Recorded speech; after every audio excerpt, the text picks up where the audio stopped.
Hello, everyone, and thank you for attending today's webinar. Media Composer working with color correction. We're so happy to have Marianne with us again today. So let's quickly go through those housekeeping items. As most of you know, we are recording these sessions, and these will be posted back to avid.com at a later date so you can take another look at them.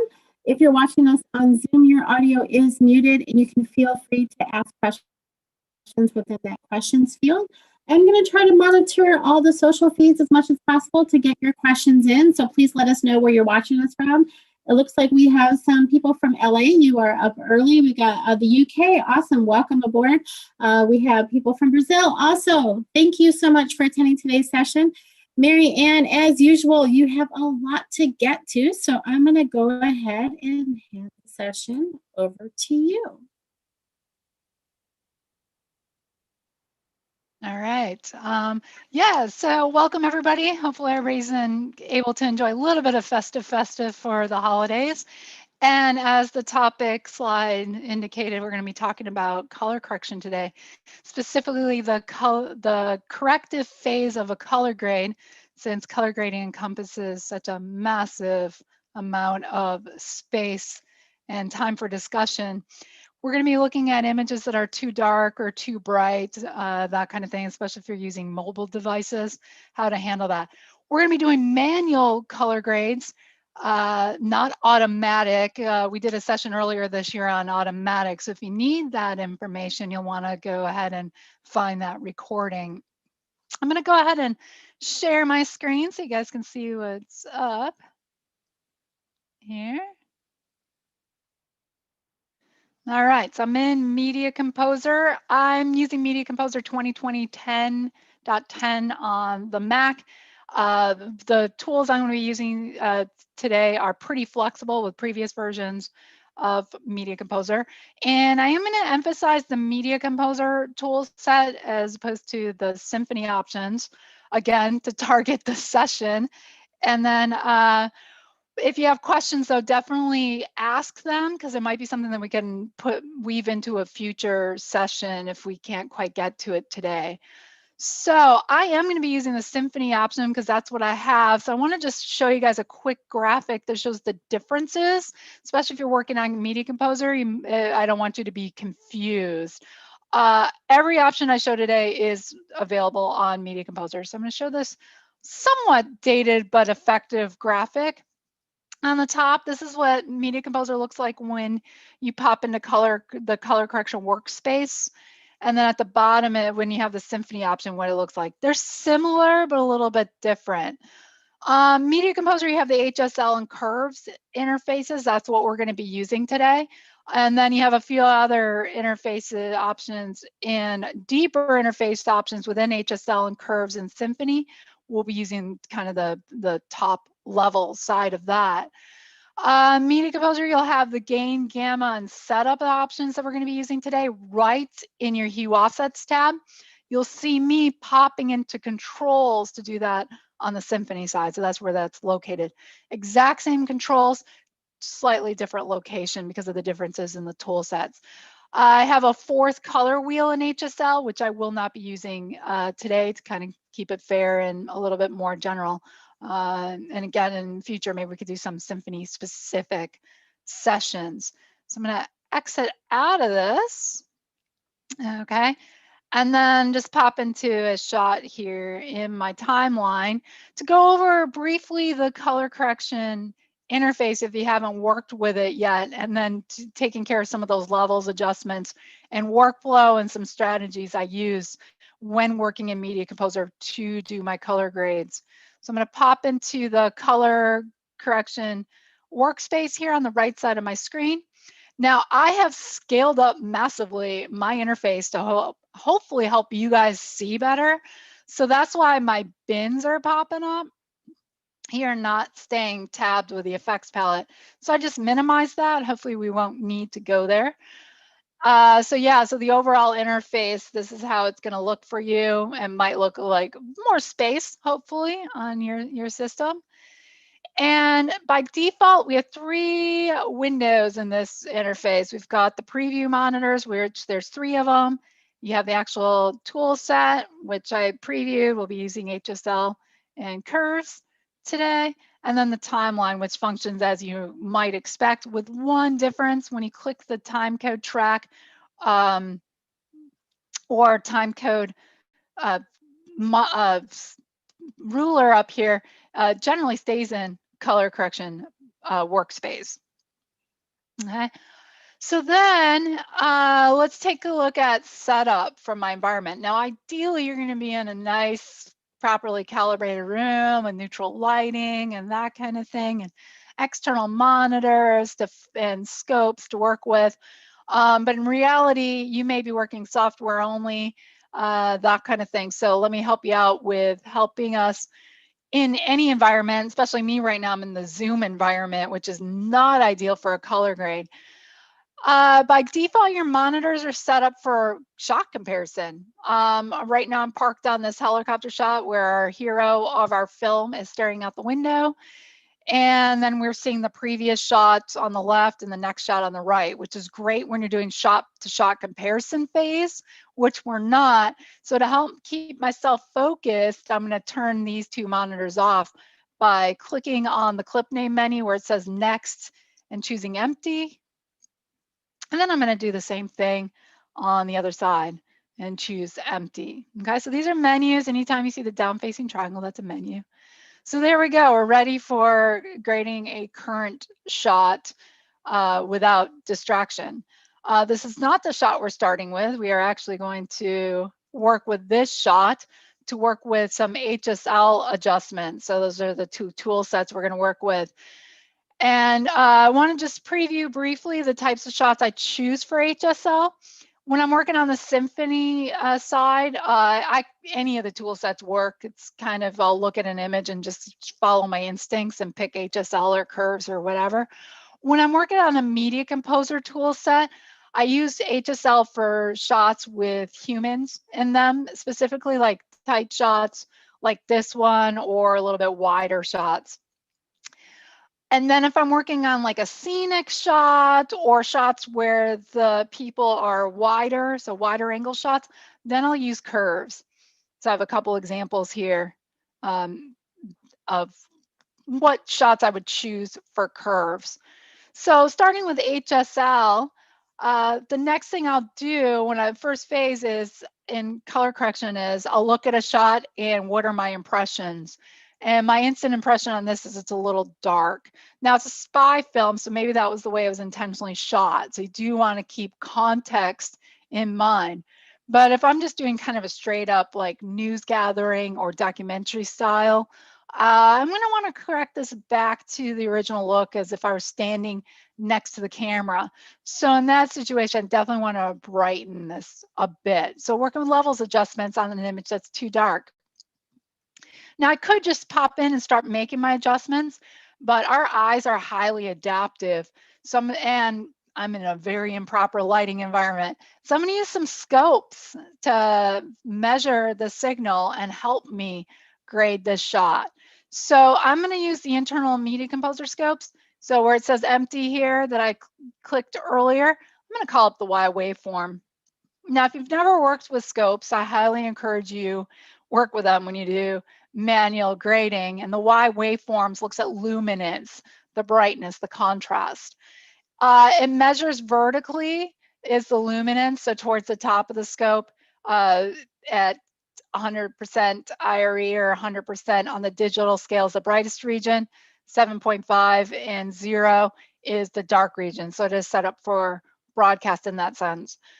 So when I'm evaluating this image and I thought it was dark, I am absolutely correct. And you can see that because the brightest part of the left side of this image is represented over here. So you can read your scope left to right, and then it maps the levels adjustments.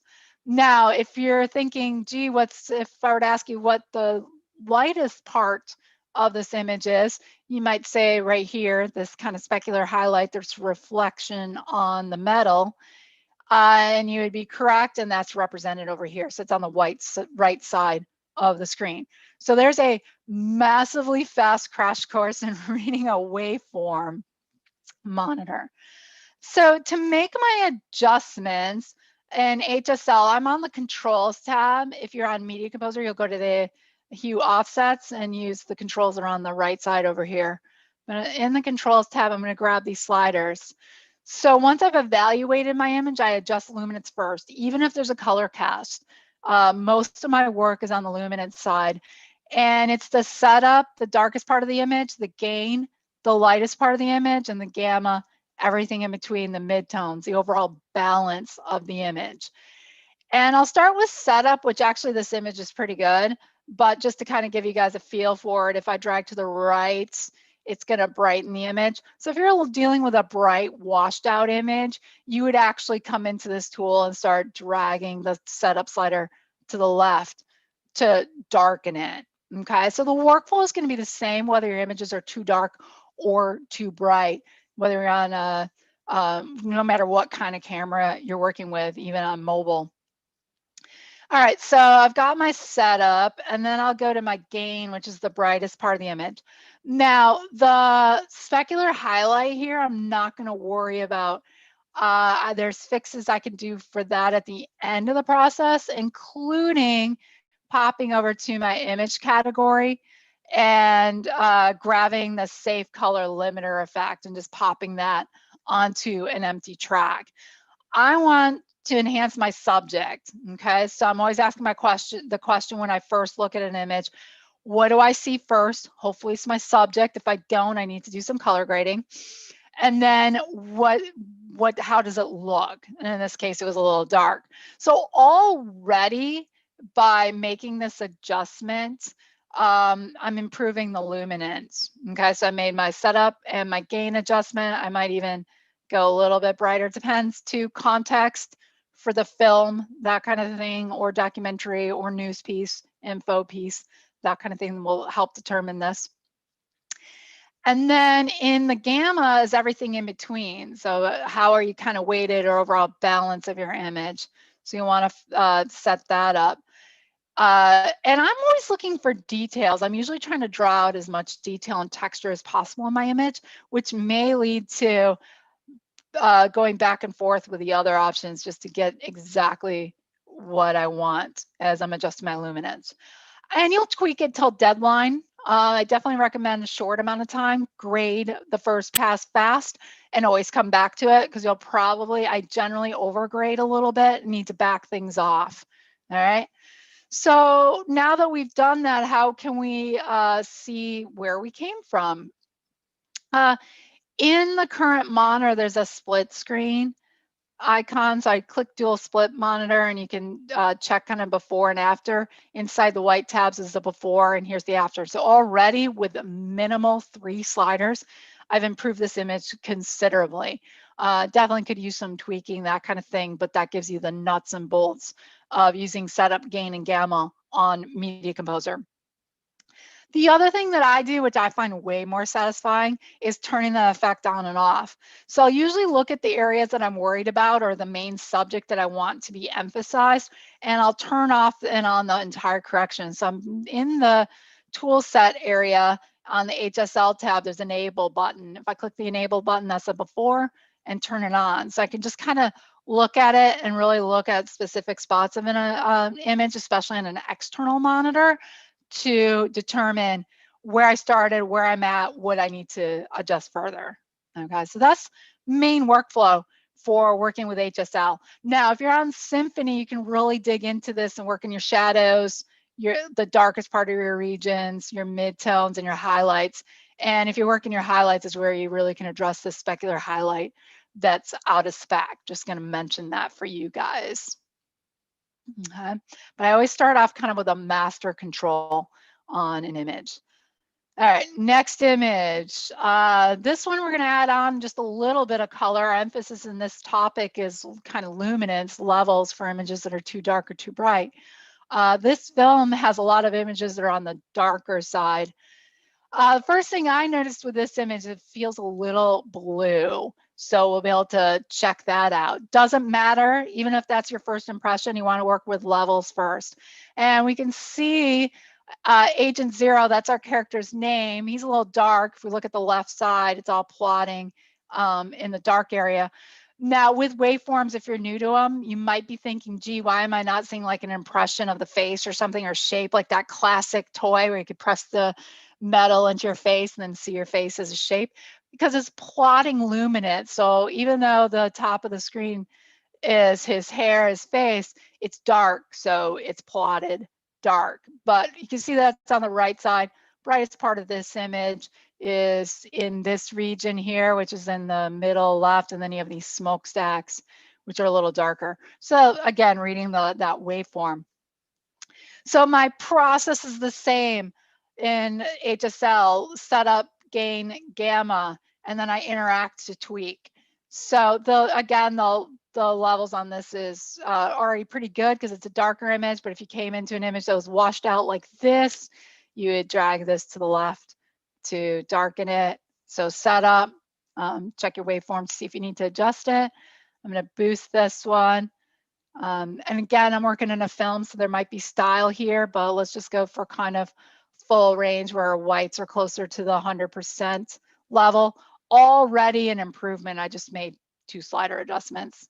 The emphasis feels more on his face and less on the fact that this image is a little blue. And then once again, the overall balance. And I'm always looking for like textures in the face, textures in my overall image, bring out that detail. So gamma. And then if needed, I'll go back and forth again to see if I need to adjust the compensation in the gamma. Okay, and you can do this on Media Composer or a Symphony option and that kind of thing. So for color, I'm not just going to automatically start playing with it, which is going to bring me to the hue offsets tab, which if you're on Media Composer, you'll probably be in automatically. And that's these 3 circles. I'm not just going to come in and start tweaking it.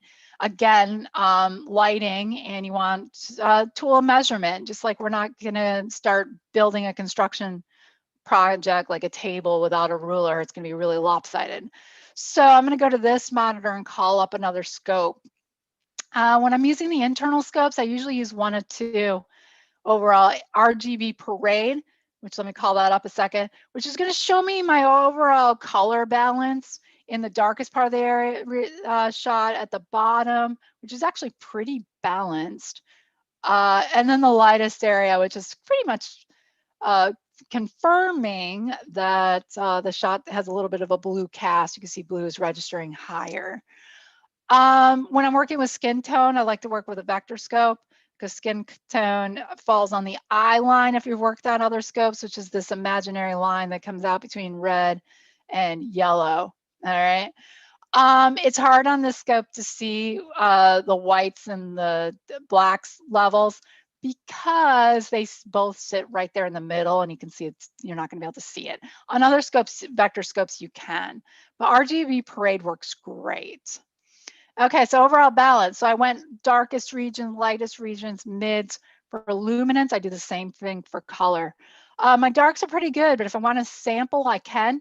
You have these color swatches, which can be used for color balance. I use them to identify where any kind of color cast as well, if you're not sure.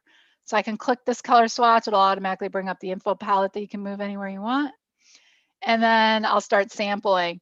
And we can see here that in the darkest part of my regions, the RGB is pretty similar. So I'm feeling pretty good about that. If the blue, for example, that says 23 were really high, I'd probably make some adjustments to the shadows wheel on the far left. Now let's take a look at the whites. Yeah, confirms it's got a blue color cast on this white rooftop. Again, I'm kind of assuming it's white. I wasn't at the shoot, but it's going to give me a good indicator. So it's always nice to work with shots that have definitive blacks and whites to work with. So we are going to be fixing this, which is also verified in the scopes. All right, so I'm just going to close this out. So you can use that sample. Again, I just single clicked on this color swatch. I definitely, if I'm working with images that are challenging, I use that a lot. Okay, so the shadows are good. Let's go to the highlights, which is the 3rd wheel. And so when you color grade, there's no remove blue button. You kind of get that when you do an autocorrect. So it's additive. And so you're going to add the opposite colors. The opposite of blue in the wheel here is yellow. So I'm going to kind of warm this up, head into that range. Now, you don't want to just use your scopes or just use your image. You want to use a combination of them. Because if I were really trying to balance this out, all of them, you know, and I'm getting closer here. But notice how yellow the image looks, and maybe that's what it's supposed to look like. But if I want more neutral, I'm going to pay attention to my image because there is a blue sky here. So this is pretty heavy-handed, and it's going to get heavier when I get into the midtone. So that's something to keep in mind. Color grading is definitely a cumulative experience that you'll get better and better with it over time. Okay, and this might still be a little heavy-handed as well. But just with that one adjustment, if I check my whites here, notice they're much more balanced. Okay, I could use a little bit more work, but let's play around with the midtones a bit. So to warm this up, I can use the RGB parade. I can kind of see Agent 0 in my red, green, blue. Skin tone, oftentimes you'll want to use your vector scope. Okay, and if I just turn off this grade a second, you can already see that we're starting to see some adjustments weighted towards that skin tone level. Okay, because it's not a defined hard cutoff for where these overlap, meaning there isn't just a defined luminance range for shadows, highlights, and mids. There's definitely an overlap, otherwise you just get a lot of artifacting. All right, so I've got that, and I do want to play around with just my highlights just a little bit there. And there we go, and I can turn off my midtones. There's enable buttons for both, so that's the before. You can see this is definitely warming up into the more saturated, warmer eyeline region of my vector scope. And then with some tweaking and that kind of thing, we can go from there. We could split screen it, and definitely a massive improvement. Even if I'm doing like an offline edit and I'm just trying to remove distractions, things that are pulling me out of the story, this for a first pass is great. And I always do second passes because I tend to overcorrect. Okay, so that's HSL. Let's do a quick curves example. And for some reason, when I'm clicking my toolbar here, it is definitely pulling me out. I usually use my time code track or inside the image. So quick curves adjustments, same process, not levels, that's Symphony. Let's go to curves. My responsiveness is a little slow here. There we go. So this does have people in it, but it's a scenic shot, so I like to use curves. And one thing, if you're on Media Composer without the Symphony option, you're not going to be able to dig into just your shadows or your highlights or your mids specifically. It's your overall image. So curves gives us the flexibility to make adjustments across the board. So first of all, this is another dark image, but let's just simulate a light image here. If it were washed out like this, you would just start making adjustments to improve that contrast in the master interface, which is our luminance, which I've gone way too far, but I want to show you that if you have to add contrast, you're going to get a steeper line here as you're grabbing your control points in the lightest part of the image and the control points in the darkest. Now, obviously, I've totally crushed this because it didn't need adjustments at the dark side. Okay, but if you did have a washed out image, adding contrast on the dark side too, we'll do that. So I'm just improving my contrast here. Now, if I need to do my midtones, I don't really have a gamma adjustment. I click this line to get a control point, and then I can make those kind of adjustments. And if I click between these two control points, I can go ahead and just kind of isolate the darkest region of my image, really pull out those textures. Hopefully you can see that kind of adjusting there to get my look. And I can kind of do it on the highlight side. So like, do I need to see more of the mountains? Do I need them to be more washed out? What's the look? What are we going for? All right, so there is some aesthetics involved in this, but notice I'm isolating more the lightest region and the darkest region in master, which is similar to having the shadows fine-tune control and the highlights fine-tune control in HSL on the Symphony option. So we do get some of that. And when I'm on Media Composer, and if I need to get my luminance set fast, I gravitate towards curves because I can do it so fast and really create a balance. Let's turn this off to see it, because there we go. And then if I want to make adjustments to the color, I can click control points to set that to kind of get this desert look. And so if I need to add red, you go into the red direction. If you need to pull out red, you go towards cyan. Now we're on another planet. There we go. And it's just clicking these, making these adjustments to get what you need and that kind of thing. And you can turn these on and off as well to make your adjustments. So that's a good start. It definitely on the color side feels a little heavy-handed here, but it's giving you guys the idea of how this all works.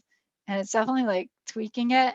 And I definitely, when I'm not talking, do this much faster so I can get smaller, finer tune controls. There we go, a little less heavy-handed there. And here's my split. All right, so levels and color. Notice every example I've done so far is levels and then color. I'm super out of time, but I did want to talk about real briefly what if you have windows and that kind of thing. You're gonna want, if you're in Symphony, we now have these lovely shapes that are great, stay right in color correction and a combination of color correction and effects mode to do that. Just the nuts and bolts setup, if you're on Media Composer, you're going to want to use Animate for that. And so I just popped out of color correction mode by clicking the ruler, and you'll duplicate your shot. All right. So I'm going to click my shot here and drag upwards, and then I'm going to add the Option key. Okay, so I've duplicated my shot by Alt on Windows. Sorry, guys, I neglected you. Then you'll go to your effects palette, and in the key category, do Animate. I've used Animate a lot in sessions this year, so if you haven't used that, there's definitely a recording on it. And then you'll go into your effects workspace and activate my effect. There we go. And draw your shape. Okay, so I'll have 2 grades. And I did not click the tool I wanted to because I'm talking and working way too fast here. But you'll create your shape, and this is going to be an extreme correction, but I want to step in underneath this, okay, to do the color grade. I know that was super fast, but I was on V2, and then when I step in, let's just do something crazy to this window here, and I might have stepped in the wrong spot, but you'll see it's definitely isolated.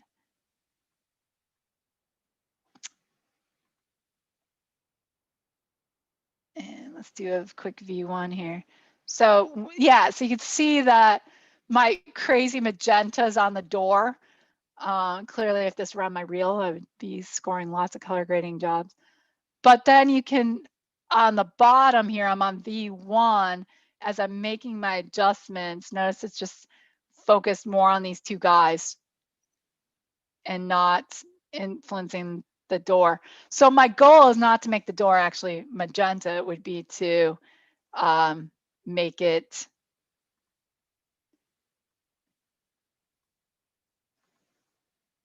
the opposite, and my mat is backwards. But quick example there. Definitely, if we do a session, we're thinking about doing a session next year on spot correction. I'll give you guys a better deal there. Also, there it is. I had the split screen on. So underneath with step in is the color grade, which in this case, I made it really magenta rather than kind of de-emphasizing the door. There we go. That's a little bit more de-emphasized. All right. And then when I step out, V2 is the matte with my magenta de-emphasized door. And then V1 is brightening this. So you can see the door is pretty washed out when I monitor V1. And then when I go into with monitoring V2, it's separated. Okay, so Animat and then your color grade inside the Animat will get you there. It's definitely going to require some sort of spot correction, which you can use the Symphony tools if you have them. If you don't, as you can see in a really sloppy example, you've got the Animat. And with that, I don't know if we have time for any questions, but if we do, I'd like to field a couple or get an idea of maybe what we could do for a future session. Thank you, Marianne. So we'll give everyone just a moment to go ahead and type some questions into the field, and we'll get those over to. We'll see what comes in here. Actually, while those are coming in, I also want to remind people that we do have the Avid customer vote going on right now. So the deadline for that is December 30th, and you can do that at avid.com/vote. This is where you can vote on different features and things within the products to help development. So that is going on right now through December 30th. We'll give everyone just another moment to see if we have any questions that come in. Normally they all pop in right after Marianne, so that's why we always Right. an additional session. Right. So let's see. I'm not seeing any come in at this time. So let me go ahead and throw my screens up here so we can show everybody what we've got coming up in the new year. So let me go ahead and share my screen. We're going to jump over to this one. And hopefully everyone can see the screen here. Again, we've got the, don't forget to vote. Avid.com/vote. Please go there and check it out. We love to get our customer feedback.